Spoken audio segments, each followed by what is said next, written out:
genuine Sigourney Weaver fan. I was, yeah. In fact, I used to do a bit of stand-up and had a routine about Sigourney, and it's very odd to be, as much as it is to be saying this to you now, about your film. She's awesome. I mean, she's so... it's still an incredible beauty, and Nick Frost and I were just sort of like... When she came on set, it was like the Queen coming on set. How did you get her? We just sent her the script, and she liked it. And it was you know, she was our dream casting. Well, why not? Let's just send it to her and see what she says. And we got 2 weeks later, yeah, she's going to do it. So she came on set, and Nick and I were like, hi, how you going? Hi. And she was sat on her own on set in the evening, and Nick and I sort of went over and, do you want to come over and hang out with us? We're sitting over here. But, she was so lovely. And then you've written a poem about her. I did write a poem about her. In my stand-up, I wrote a poem about her, but... what words rhyme with Sigourney? Horny, of course. Got a massive link. I know what you make me think of. My penis. And talking about Paul, we must mention it further, because it is now available in Blu-ray, DVD, and digital copy. Yes. Yeah, there it is. There it is. It's in shops 13th of June. Yes, comes out on 13th of June. 13th. It seems so quick. And it came out in February, and it's so quick nowadays, isn't it? The turnaround to DVD is so fast. It used to be like 5 years or something, and now it's 3 months. 6 months. Yeah. Getting shorter and shorter. Yeah, well, growing up in Ireland, it'd be so long before it even got to the cinema. People were dead who were going to see their films. You thought the soundtrack to every movie was this. And this is... it's you, Nick Frost, and an alien... Yes. ...on a road trip across America. Yes, Seth Have I left Rogen. anything out? No, that's what it is. With Seth Rogen is the... It's a really funny movie. It's a very, very funny movie. Here's a clip to remind ourselves. What's the matter, Clive? There is an alien in the kitchenette making bagels and coffee. Did you want tea? No, I don't want tea. Right, because tea is weird in America, right? They leave the bag in. What's weird, Graham, is the fact that we have picked up an extraterrestrial hitchhiker and you seem completely fine with it. Bagels and coffee. Ireland? Well, he said his life is in danger. He needs our help, you know? I mean, sometimes you've just got to roll the dice.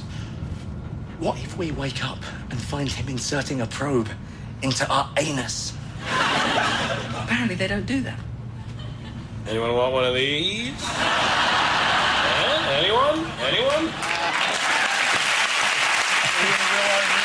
Yeah, oh no, that was a green screen. But you really did do a road trip, you and Nick. Yeah, we did. We drove from LA down to Vegas, then across through Nevada, Utah, Wyoming. Realised just how huge that place is. I mean, it's just such a massive country. You don't know until you get out just how vast it is.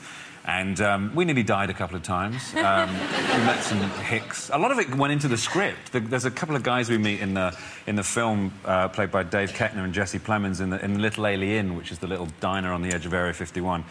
And Nick and I arrived there, and it's full of, like, UFO paraphernalia, and we were like, oh, this is great, we're the only guys there, and we were putting on alien masks and talking about spaceships and stuff.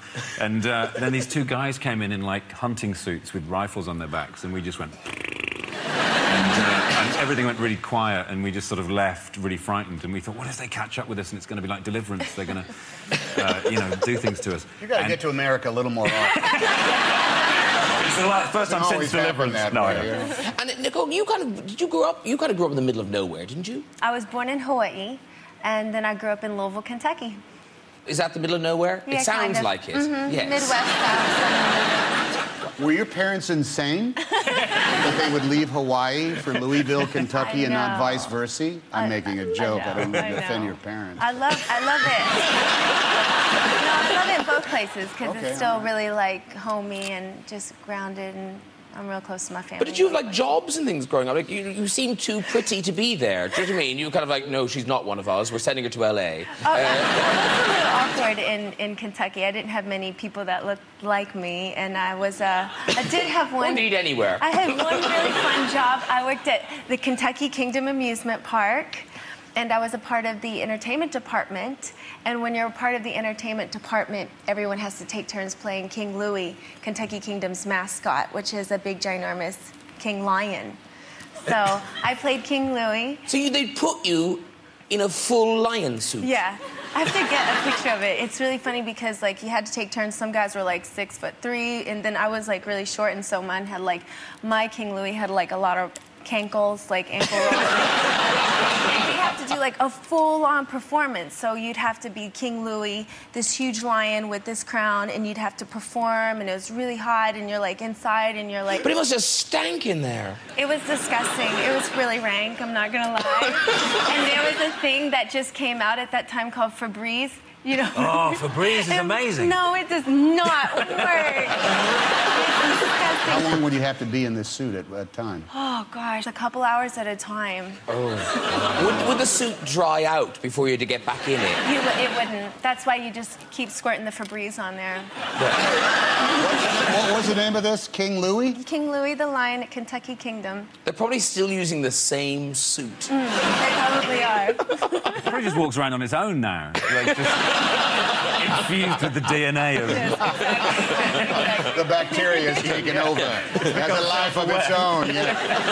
Now, back to science fiction, because you've been in fantasy, and obviously you're in Apollo 13, but you've never been in a kind of science fiction film, per se. No, not per se, no. Not something with ray guns or...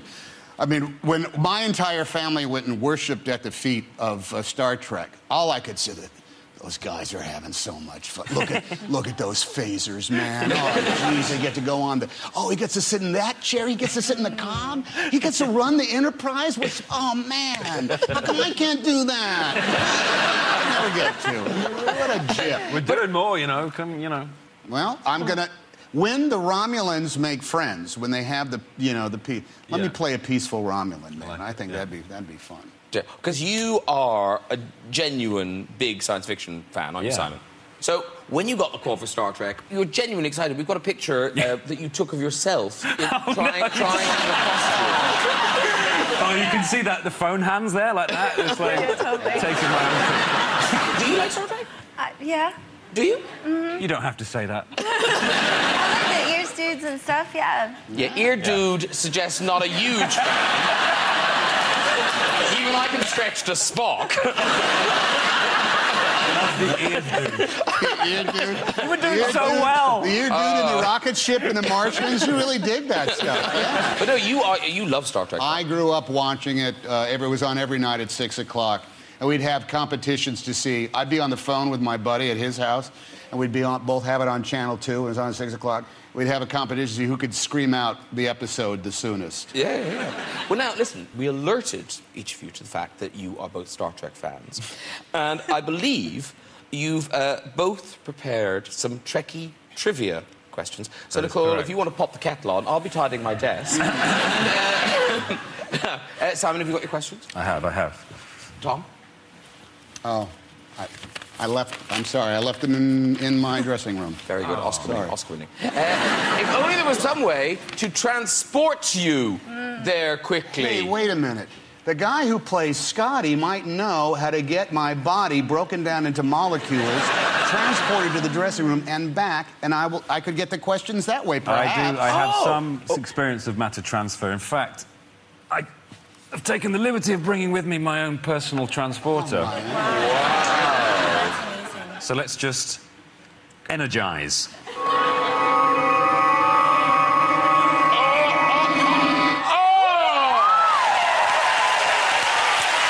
Nicole Scherzinger, excellent work.